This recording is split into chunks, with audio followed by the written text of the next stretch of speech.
So Peter's moving into chapter 4, and he starts off saying, since therefore, so you're like, what he's talking about? He's talking about Christ suffering. Since therefore Christ suffered in the flesh, in his body, arm yourself with the same way of thinking, for whoever has suffered in the flesh has ceased from sin. So this is why, so as to live for the rest of the time in the flesh, in the body, no longer for human passions, but for the will of God. So you're not going to be living the way the Gentiles live. For the time that is past suffices for doing what the Gentiles want to do, living in sensuality and passions and drunkenness and orgies and drinking parties and lawless idolatry. With respect to this, they are surprised when you do not join them or jump in with them in the same flood of debauchery. And they malign you, that's the suffering, they malign you, but they will give an account to him who's ready to judge the living and the dead. So there's a lot of crap going on, but everybody's going to give an account for their lives. But this is why the gospel was preached, even to those who are dead, that though judged in the flesh the way people are, they might live in the spirit the way God does. The end of all things is at hand, therefore be self-controlled and sober-minded for the sake of your prayers. Above all, keep loving one another earnestly, since love covers a multitude of sins. So as we move into this, next chapter, he's talking about the end times. Jesus is coming soon. And people often say, end times, come on. That was 2,000 years ago.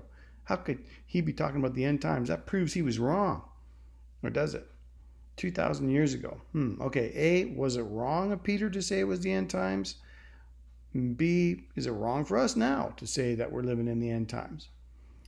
First, I don't think Peter was wrong in saying that Jesus was coming soon, nor Jesus for that matter, Matthew, Mark, Luke, or John.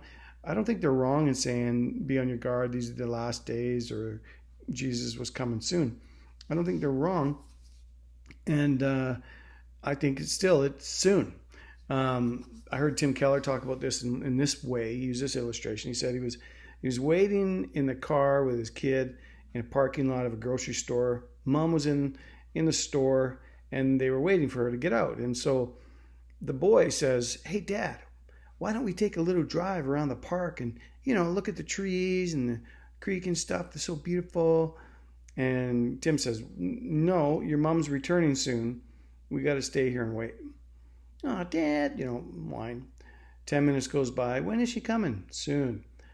When? No, so 12 minutes goes by, and the boy says, see, we could have gone around the park and been back by now. And Tim looks back and he goes, yes, but had we gone and we weren't here when she returned, we would both be in big trouble. So it's kind of that illustration. For Peter to say, he's coming back soon. Was he wrong in saying that? Well, not really. Not if it launches in him a way to live and that he's telling everybody else to do the same thing. I also think about these people that say, but that was 2,000 years ago. 2,000 years. That's a long time. It's a long time, but is it a long time in light of eternity?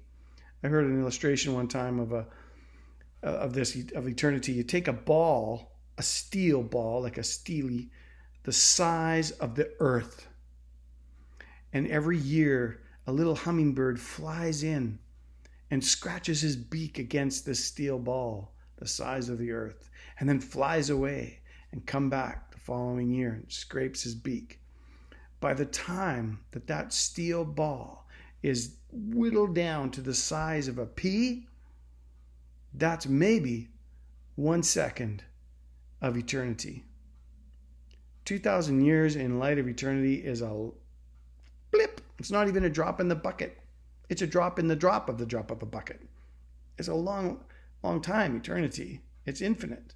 So 2,000 years is not that long. And in fact, you could say soon he's coming. So, Peter says, how then should we then live? How should we live in light of the fact that it is soon that you're coming, Jesus, and we're going to be standing before you, and we're going to give an account for our lives. How should we then live? Holy lives.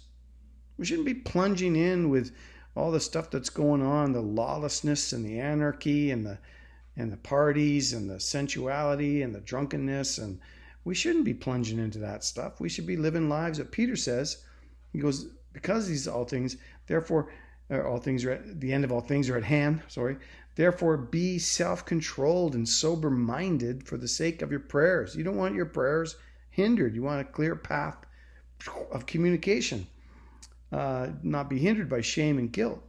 And above all, keep loving one another, earnestly loving one another.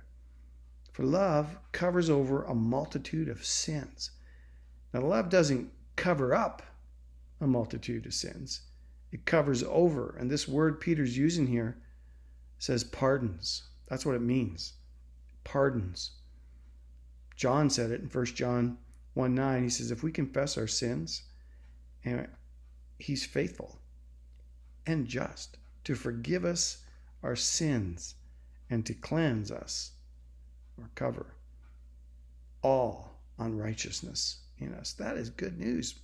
That is good news. So A, was he wrong? No. B, are we wrong to say it's the last times? No. We are living in the end of times. So are these the end times? Yes. Yes. And therefore you should live in such a way, not that, well, eat, drink, and be merry, for tomorrow you die, but rather live in such a way to please Jesus, because you're going to be standing in front of him who judges the living and the dead.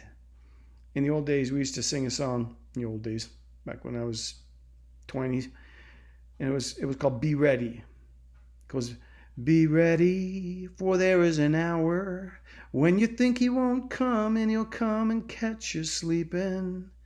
Be ready, keep a bright light burning, for his coming is near, he's not far from here.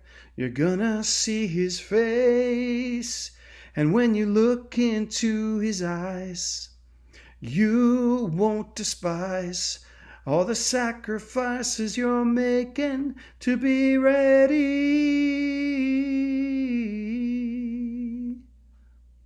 Be ready, for his coming is soon.